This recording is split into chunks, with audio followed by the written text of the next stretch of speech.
I want to ask men to envision the world they would want to see for their daughters, their granddaughters, or any girl that they may love. And let's make her 5 years old. And I'm asking the men in the room to envision the world you want to see for her when she's 18 years old and she's walking across that campus green, first day of college, talking to her girlfriend at home on the phone. Envision that world. And in that world, how would you want to see men acting and behaving? And when I ask men that question, and I've asked easily 100,000 men that question at this point, and men say, usually the first response is, I want them to be respectful. I ask them to start breaking down, what do they mean by respect? I want them to be caring. I want them to be nice. I want them to be gentle. I want them to look out. I want them to do the right thing. These are all the responses that men give. And what that says to me is the responses that men give are men identifying the areas that they know that we know we're falling short. Let's talk a little bit about what it means to be a man that creates this separation. You know, when I think about it, and I've spent many years thinking about it, so much of the socialization of what it means to be a man, the collective socialization of what it means to be a man, is rooted in distancing ourselves from the experience of women. So men must be tough, strong, athletic, courageous. And what we view as the opposite of that is being weak. And collectively, who do we as men see as weak? Women.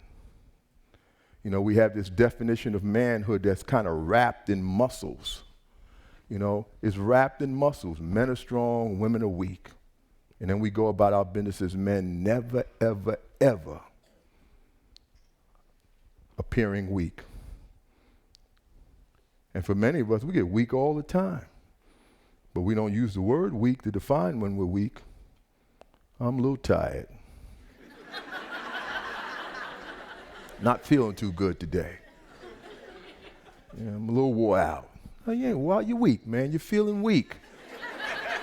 But from the time we're this big, we're socialized to remove that word from our vocabulary. Because men are strong.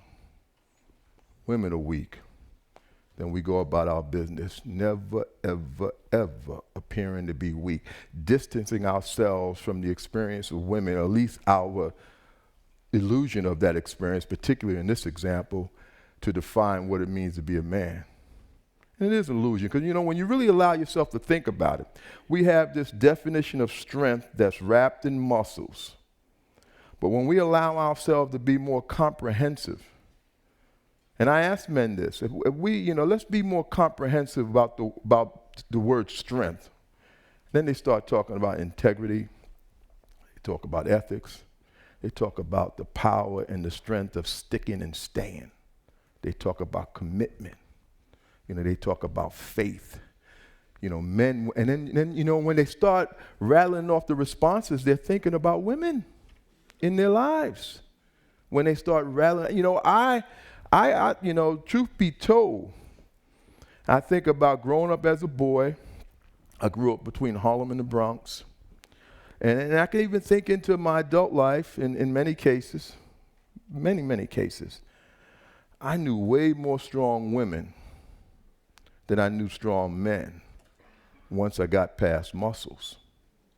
And most of us as men do.